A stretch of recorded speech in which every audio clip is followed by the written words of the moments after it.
We are now ready for our second panel. Subject to be addressed is Black Male Achievement Programs. We heard yesterday from our presenters, at least two of our presenters, talking about the issue of black male achievement or the lack of. And one of the things that we heard from SREB was the fact that the ratio of those individuals that's college age, attending college, the ratio of going to college and going to prison was about 1 to 1. This morning we will hear more in-depth information about this issue and the challenge that we are faced with, so please give your attention to the panelists. The panel will be moderated by Mrs. Dovey Burrow, who serves as Dean of Student Involvement and Leadership, and she will introduce the panelists. On your table, you will find a sheet, it should be a single sheet, that addresses a conference on black males. And I'm just going to read an excerpt from it. It says, much of the story about black males and the achievement gap has focused on long-term outcomes such as the low proficiency scores of minority students in grades 4, 8, and 12, and low graduation rates for black males. Too often, we hear the common refrain that the problem is too big to solve. But if we focus earlier on the 3.5 million black boys under the age of 9 years, is it possible to write a different story? Today, you will be introduced to 3 powerful black males who are trying to change that story, and they will bring to you their perspectives in reference to the work that they do with black males. Mr. Michael Washington will be first, who is the director of the Student Union Community Outreach at the University of Arkansas at Pine Bluff, as well as the Student Government Association advisor. And without further ado, I will ask him to come to the podium. Good morning. Good morning.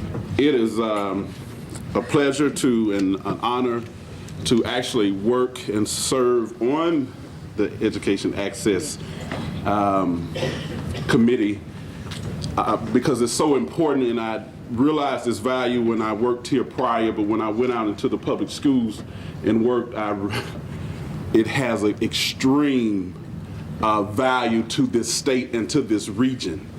And I knew then, and you can see it standing afar off. It's hard to see when you're in the UAPB environment, but when you're standing far off, it's great. Your eyesight can see the diamond that UAPB and the impact it has on this region, especially in education.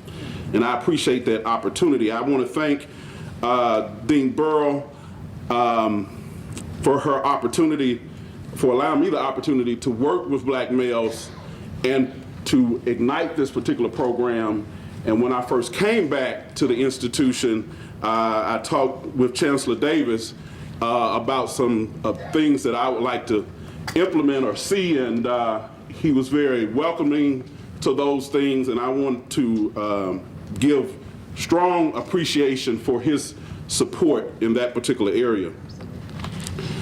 It's so much from the last panel that was very touching to me, and I know to all of us, for the things that's going on throughout this particular state and area, and definitely at our institution with OLOT, One Life at a Time.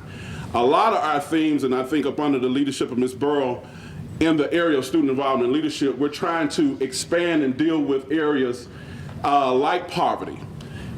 When you look at the urban students, just like predominantly white institutions are addressing the African American male initiatives, we have a thing that when we've lived in Pine Bluff and Arkansas for such a while, that students who's transitioning from an urban community have a different viewpoint.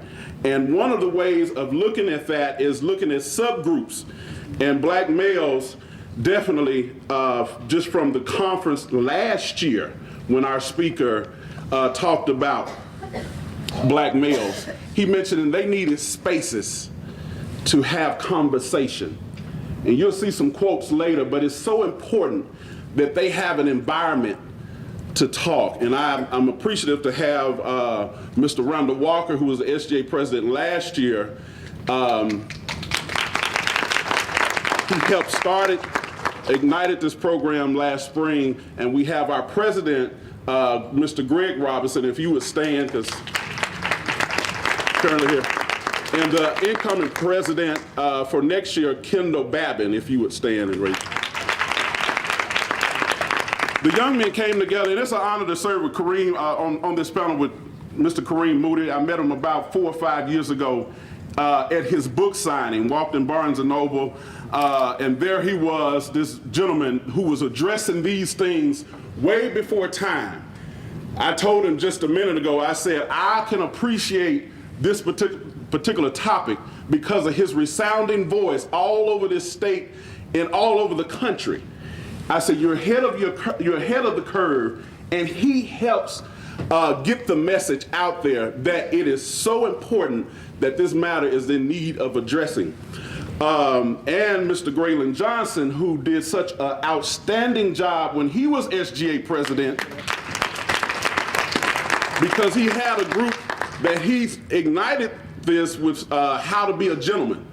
And this is an undercurrent and an opportunity to continue that legacy of some of this great things that's going on in our institution. One of the missions of changing of black male achievers is changing stereotypes of black males by promoting achievement at 212 degrees. I'm not a scientist, but I was told that at 211 is really hot. But at 212, Dean Martin, it becomes boiling point. And these young men wanted to come together and change that degree level of changing the stereotypes for black males at 212 degrees. Not only did we want to start, but we talk about a 15-year commitment, not staying in undergraduate academicians as 15 years, but graduating and continuing networking with those black males on campus and those who's a part of the program to build a legacy. Because we often hear our M&N graduates are committed to the institution, but our UAPB graduates got some growing to do, especially as far as the alumni services area. So if we begin to look at the opportunity to continue that commitment, because people will get out there, just like Mr. Johnson you'll hear from, he's defending his thesis tomorrow for his master's degree.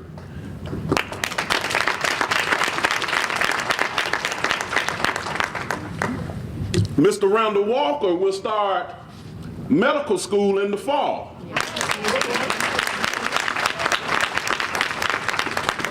I don't know, and we got to get a thing to Tish, but Chasman Gates, another SGA president, is currently going into his second year of law school at Washington University. No, American University in Washington, D.C., and he spent 3 years teaching at Shanghai University over in China.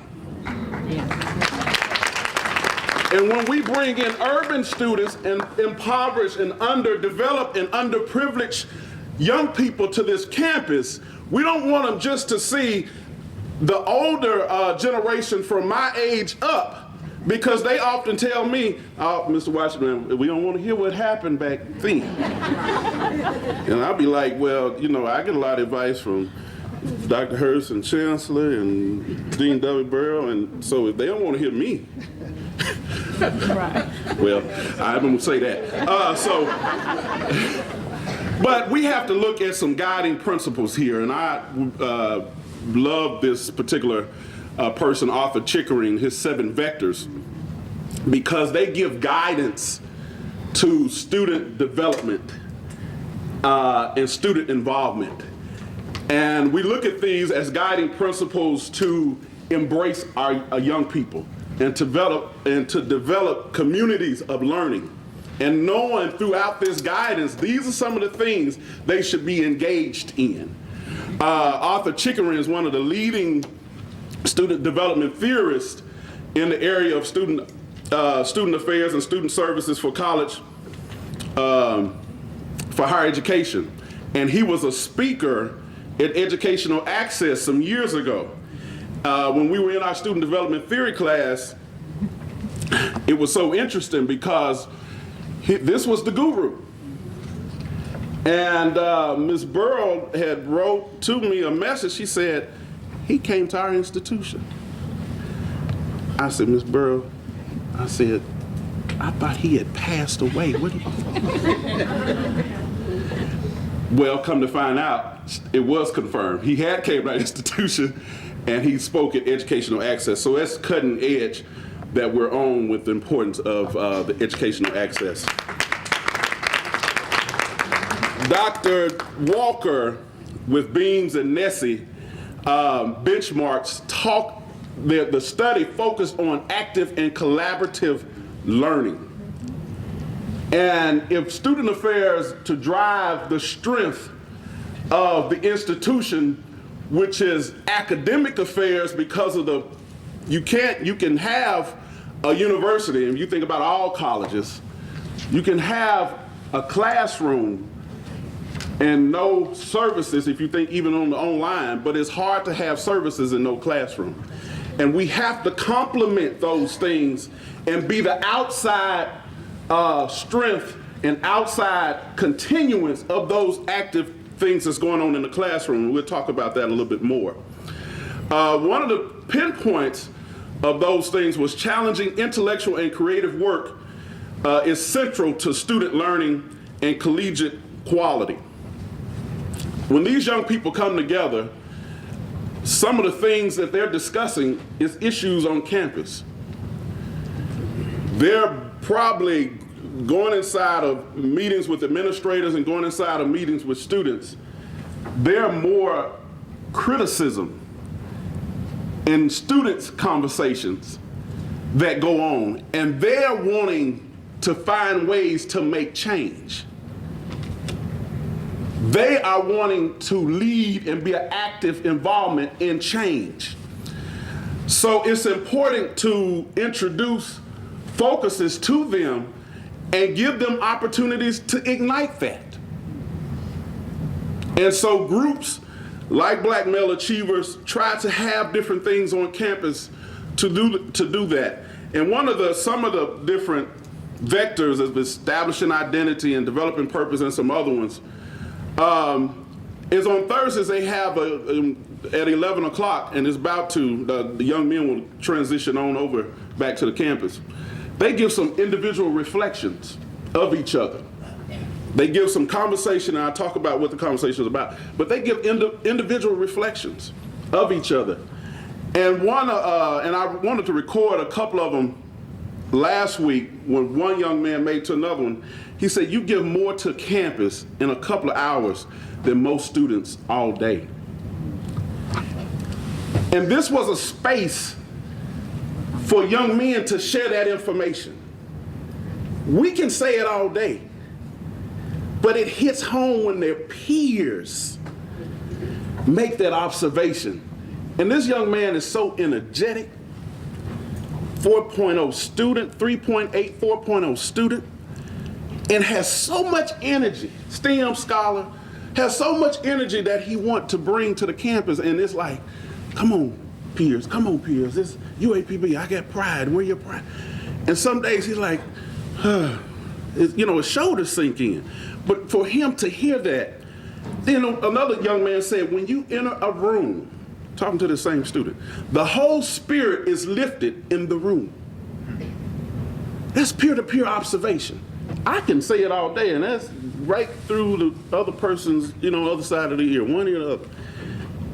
And tears began to well up in the young man's eyes, because he was down thinking it was never enough that could be done. Some of the conversations, the discussion in Victus, we would go line by line, and each young man would read a line and tell what that meant. Another one was on Tyrese Gibson's book, How to Get Out Your Own Way.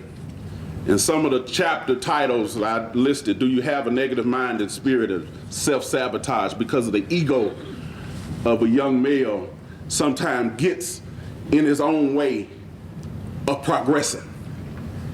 Those hidden rules where they put unseen barriers before young males that we always think, oh, they got access, or they're getting it.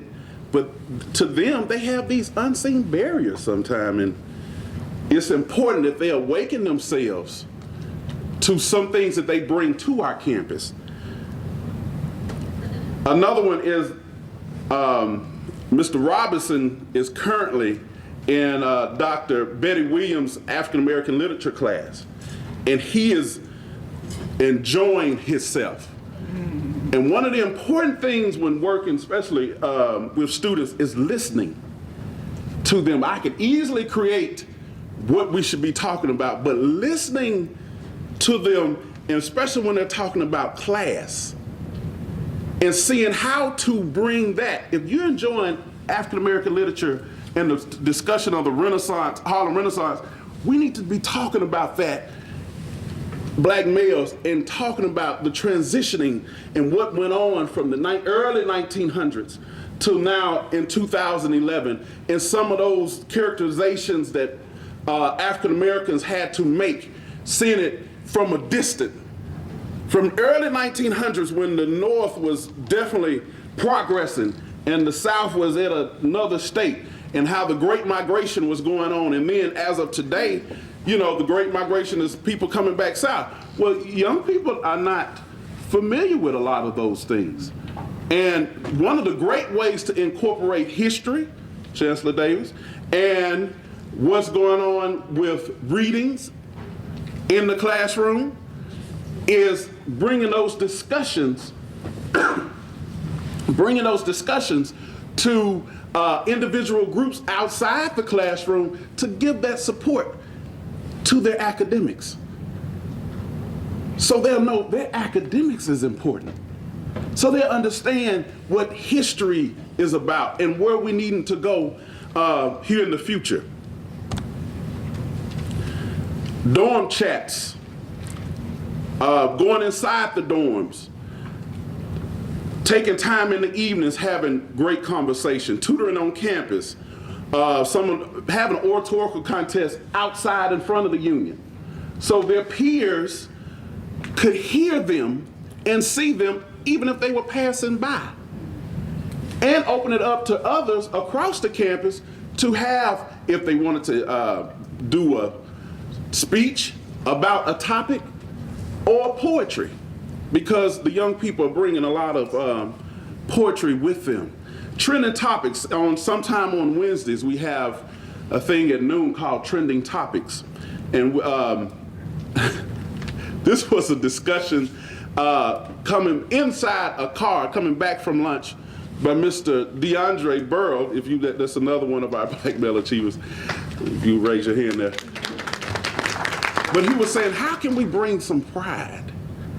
And how can I get our peers unified? And so we'll take a theme as far as pride and bring poets, steppers, singing, drama, and put trend in motion. You're telling me my time is up. The last thing I will discuss is building an environment that young people can, black males especially, be validated. And it allows them to get out their comfort zone. I'm just going to read some of these quotes and then I'm through. One of the quotes, as far as some of the discussions on Thursday, says, it's like medicine for black males who are wounded from society's struggles. Another one said, I have not had conversations like this since talking to my brother in high school. Another quote, you share things that you usually just don't share with others. Another one said, BMA brings that conversation to the table that can't be found anywhere else, not even with mom or dad.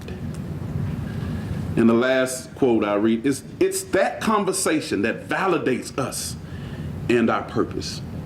Thank you all. Next, we have Mr. Kareem Moody, who is the Director for Student Success at Pulaski Technical College. Mr. Moody is the author of a popular parenting book entitled Raise Them Up, The Real Deal on Reaching Unreachable Kids. Without further ado, I'm going to ask that Mr. Moody would come to the podium, and I ask that you would help me to welcome him.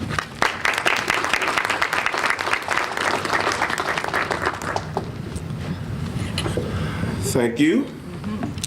And I want to first start off for saying thank you for inviting me.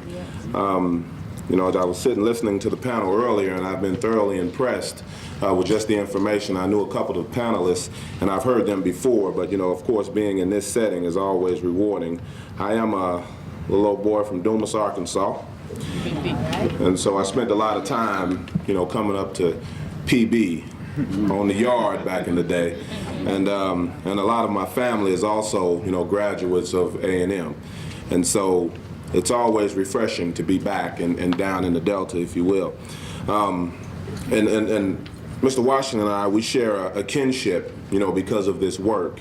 And I remember when we met in Barnes & Noble, and I remember he was asking questions of me, and he was really, the passion was just oozing out of him, much like it is today, except now it's really polished and it's really eloquent, you know. But I remember then I could just feel he was so excited about what he wanted to do, and he was so proud, you know, of just PB. And I thought that was really, really refreshing. And then I've gone on to hear a lot of great things about what's happening here. And so I just want you to know that you have something awesome here, and I would encourage you to support, you know, whatever he's doing and the young men that he's inspiring as well.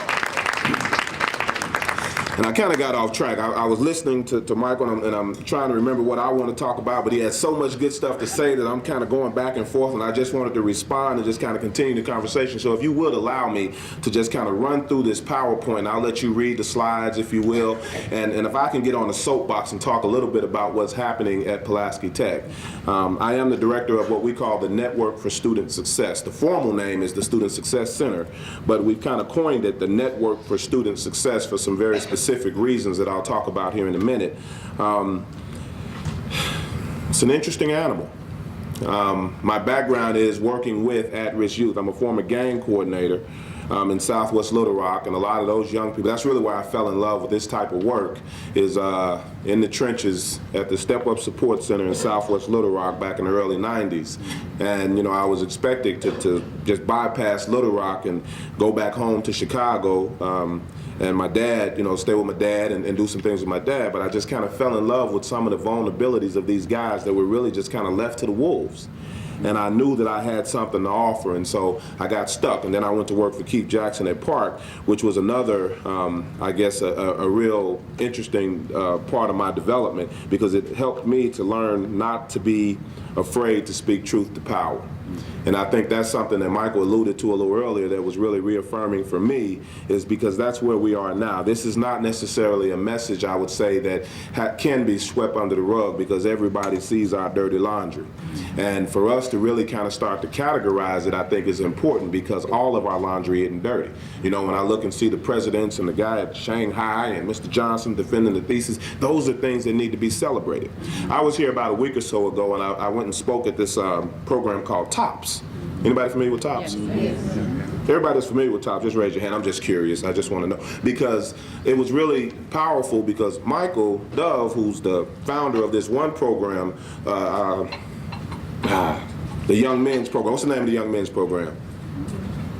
Oh, that's a lesson for all of us. We should get to know that, because they're doing some wonderful stuff. And these guys are UAPB graduates who just, their friend was killed, and they wanted to do something in his memory. And so what they did is they started this mentoring program. And so they got about 30 youngsters that come out for this program, and they're guys from, I would say I was one little kid there, Ricky, he was 9 years old, came and gave me a good firm handshake and surprised me, because he shook my hand, he looked in my eyes, and you can tell he was street. He had that, and you know what I'm talking about when I say he was street, but you could see it, and so I can see that street coming out of him. And it was just really impressive because he shook my hand and he said, "Hi, my name is Ricky." His chest stuck up, and he was literally, he was squeezing it like he was trying to let me know he knows how to shake a hand. And so that's something, and I just commended Michael on that because of course that's something we don't think about, but the youngster was really trying to give back, and he's all the way in Fayetteville doing something now, but I don't know, I'm pointing that out because I think that's where this type of stuff happens, and that's where you get gentlemen like this that you can easily be proud of, because it's easy to see, because they're at outcome phase now. You know, they're like, for instance, the sister that was up on the screen, Ms. Phillips, she's at outcome phase, so we applaud outcome phase. And it's easy, you know, you dress, you look good, you got all these accolades, and people say, hey, good things about you. But the journey sometimes is not so pleasant. And so that's why I want to take you to today, because a lot of times when those students show up on campus, the other 39 or however many of them didn't make it out of that statistic that Ms. Burrell quoted, they're the ones that we don't applaud because they annoy us. They do stuff, they say stuff, they're what I call snotty-nosed kids. Yeah. And sometimes, you know, there's a story that I tell in my book about snotty-nosed kids, and I don't have the time to tell it now, but I just want to paraphrase and to just say that those kids, oftentimes, you know, you don't deal with them because you don't want to get the snot on you. And I know that's not appropriate before lunch, but the message is sometimes they do things that just kind of put them on the outs, and so we have to develop wider arms to hug with. Like I think about my own kids, there's nothing my kids can do that will make me stop loving them. I'm going to hug them regardless. But other kids, you know, like that little kid next door that's always at your house eating your food and needs something, need this, need that. You get annoyed by him, but not with your kids. So, but let's zoom through here and talk about the program. I got off on a little tangent here. I want to just play this quick clip because this just kind of speaks to how students end up in this place that I'm going to talk about from Plastic Tech's perspective. And this is one segment of students. I met this guy in D.C. and I was really inspired by some of the things that he told me about his story. And so I just want to share his message with you.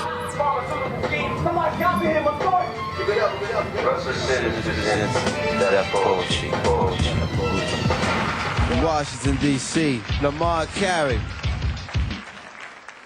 I'm 11 years old in the 6th grade and I can't read. The class is so full that the teacher doesn't notice me, but I can't read. And when she finally asked me to come to the head of the class, I do everything in my power to make the class laugh. What would you do if you knew that they all would laugh at you? But I can't read, I can't write, I can't spell, and most of the time I don't know my left from my right. But they keep on passing me because I can dribble the ball, I can hit a three-pointer, y'all, and I can almost dunk, and I'm guaranteed to get you 13 points, but I can't read, I can't write, I can't spell, and most of the time I don't know my left from my right. And the teacher's aide says that it's the teacher's fault, and the teacher says that it's the Board of Education, and the Board of Education says that it's my parents' fault, and y'all, my parents blame me, but I still can't read, I can't write, I can't spell, and most of the time I don't know my left from my right. But on the biggest game of the school year, I was coming down the lane, get ready, do my thing, when number 13 crashed into me.